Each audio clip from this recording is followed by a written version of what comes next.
मेरे चैनल में आप सभी का स्वागत है। आज हम जो विषय पढ़ेंगे वो है कंप्यूटर का परिचय और उसका विकास।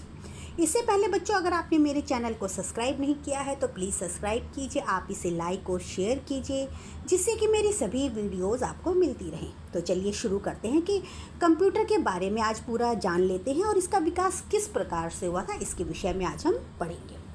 तो देखिए बच्चों, जैसा कि हम सब जानते हैं कि जो वर्तमान समय है वो इंटरनेट का युग है।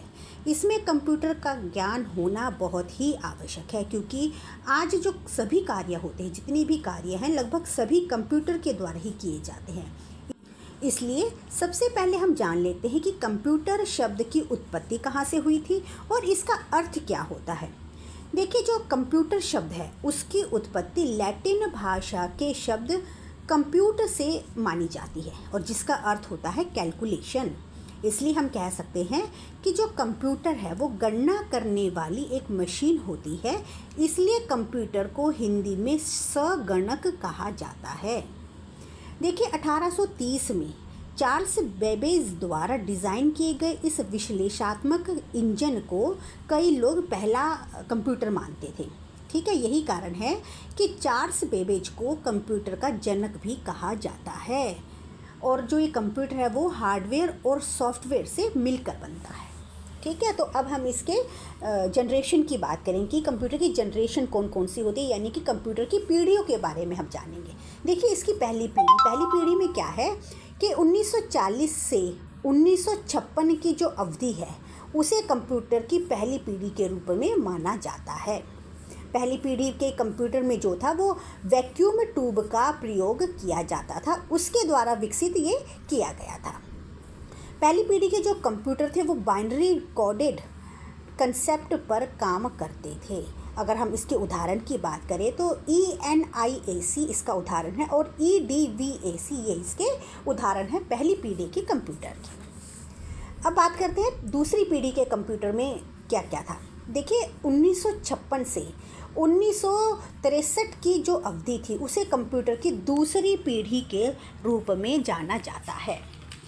ये जो दूसरी पीढ़ी के कंप्यूटर थे इसे ट्रांजिस्टर टेक्निक का उपयोग करके विकसित किया गया था। और पहली पीढ़ी की जो तुलना में अगर दूसरी पीढ़ी की कंप्यूटर की बात की जाए तो दूसरी पीढ़ी के जो कंप्यूटर थे वो पहली पीढ़ी की तुलना में आकार में छोटे थे। अब देखते हैं इसकी तीसरी पीढ़ी के कंप्यूटर किस प्रकार से थे। देखिए, 1963 से 1971 की जो अवधि में जो कंप्यूटर थे उन्हें तीसरी पीढ़ी के रूप में जाना जाता है। तीसरी पीढ़ी के कंप्यूटर को इंटीग्रेटेड सर्किट तकनीक का उपयोग करके विकसित किया गया था। दूसरी पीढ़ी के कंप्यूटर की तुलना में जो तीसरी पीढ़ी के कंप्यूटर थे वो आकार में और भी छोटे हो गए थे। तीसरी पीढ़ी के कंप्यूटर में कम बिजली खपत होती थी और वो कम गर्मी को पैदा करते थे। इसके साथ ही इनका जो रख रखाव की जो लागत थी वो भी कम होती थी। और इस पीढ़ी के कंप्यूटर का कंप्यूटर सिस्टम जो था वह व्यावसायिक उपयोग के लिए आसान था। अब बात करते हैं इसकी चौथी पीढ़ी के बारे में। देखिए, चौथी पीढ़ी में क्या था कि 1972 से लेकर 2010 की अवधि के जो कंप्यूटर थे उन्हें चौथी पीढ़ी के रूप में माना जाता है। चौथी पीढ़ी के जो कंप्यूटर थे उनमें माइक्रो प्रोसेसर तकनीक का उपयोग करके उन्हें विकसित किया गया था। चौथी पीढ़ी में आने से कंप्यूटर के आकार और भी ज़्यादा छोटे हो गए थे, यानी कि जैसे जैसे पीढ़ी बढ़ती रही वैसे वैसे कंप्यूटर के आकार छोटे होते रहे और आम लोगों के लिए भी आसानी से उपलब्ध होने लगे। यानी कि जैसे जैसे इनके आकार छोटे होने लगे वैसे वैसे आम लोगों के लिए भी ये आसानी से उपलब्ध होते थे। अब बात करते हैं इसकी पांचवी पीढ़ी की। देखिए, 2010 से अब तक की अवधि उसे पांचवी पीढ़ी की अवधि माना जाता है। इस समय के कंप्यूटर जो थे वो पीढ़ी के केवल हार्डवेयर के आधार पर वर्गीकृत किए जाते थे, लेकिन पांचवी पीढ़ी की तकनीक में क्या था, सॉफ्टवेयर भी शामिल हो गया था। पांचवी पीढ़ी के कंप्यूटर में उच्च दक्षता और बड़ी मेमोरी क्षमता थी। इस पीढ़ी के कंप्यूटर के साथ काम करना और भी तेज हो गया था और एक साथ कई काम किए जा सकते थे। यानी कि ये वाली जो पीढ़ी के कंप्यूटर थे ये और भी अधिक विकसित हो गए थे। इस पीढ़ी की कुछ लोकप्रिय उन्नत तकनीकों में से है artificial intelligence, quantum computation, nano technology, parallel processing. ये सब जो टेक्नोलॉजी हैं, ये तकनीक जो हैं, ये 5वीं पीढ़ी के कंप्यूटर में शामिल हैं। अब इसके बाद बात करते हैं कि कंप्यूटर के प्रकार कितने होते हैं। देखिए, डेटा हैंडलिंग क्षमताओं के आधार पर अगर कंप्यूटर के प्रकार की बात की जाए तो ये 3 प्रकार के होते हैं। ये कौन कौन से होते हैं?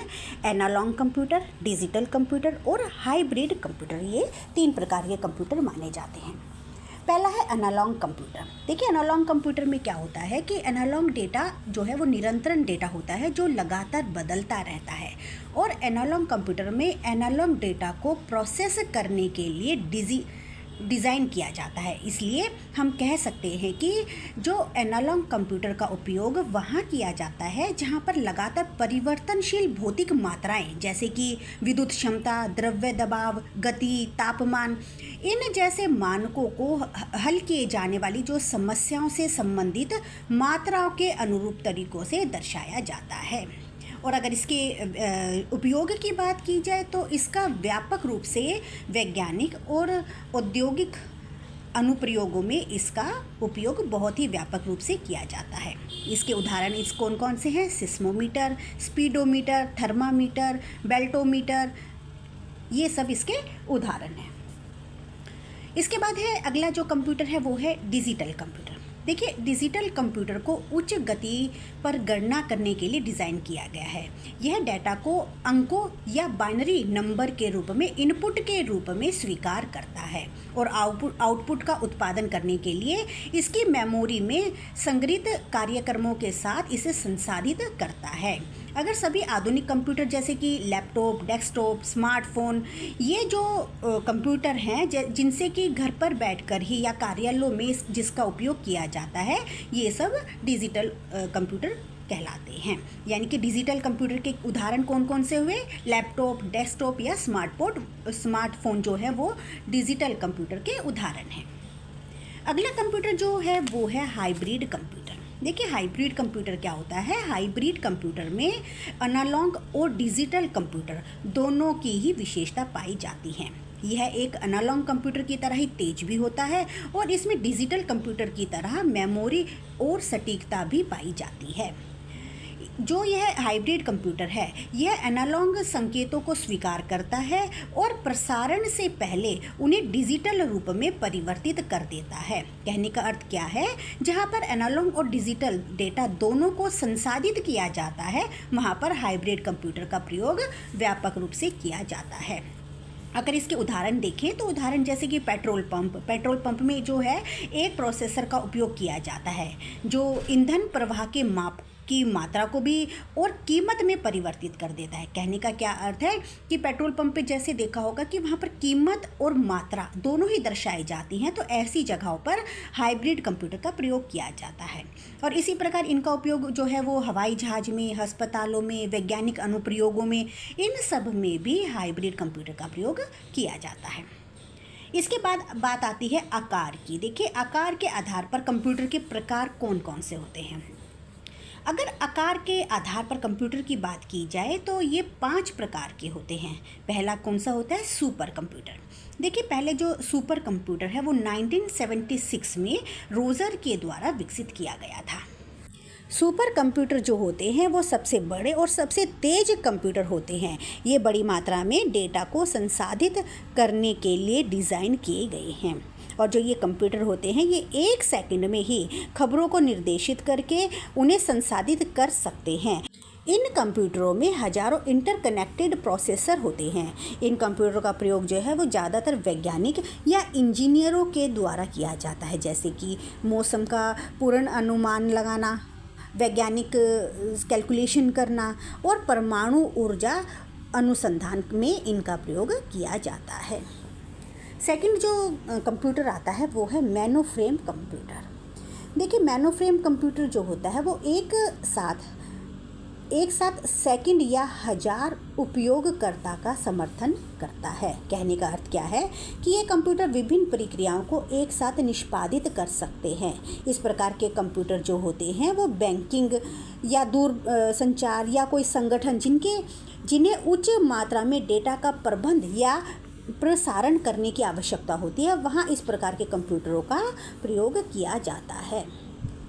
अगला जो कंप्यूटर है वो है मिनी फ्रेम या मिनी कंप्यूटर जिसे कहा जाता है।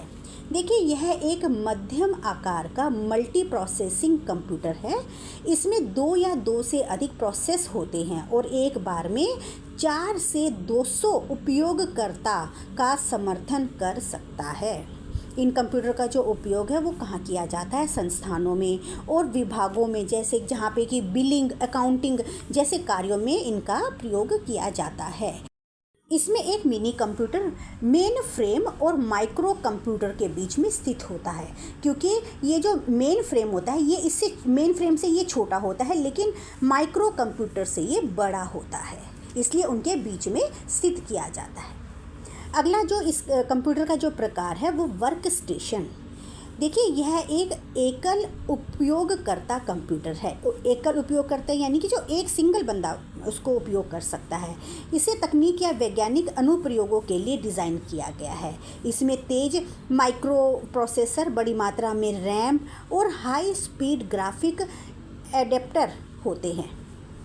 ये विभिन्न प्रकार के होते हैं, जैसे कि graphics workstation, music workstation, engineering design workstation, ये इसके अंदर इसका प्रयोग किया जाता है। अगला जो इसका प्रकार आता है वो है माइक्रो कंप्यूटर। देखिए, माइक्रो कंप्यूटर को पर्सनल कंप्यूटर के रूप में भी जाना जाता है। यह एक सामान्य उद्देश्य वाला कंप्यूटर है जिसे व्यक्तिगत उपयोग के लिए डिज़ाइन किया गया है। इसमें central processing unit, memory, storage area, input unit और आउटपुट यूनिट के साथ एक माइक्रो प्रोसेसर भी होता है। जैसे कि लैपटॉप या डेस्कटॉप कंप्यूटर जो होते हैं वो माइक्रो कंप्यूटर के ही उदाहरण हैं।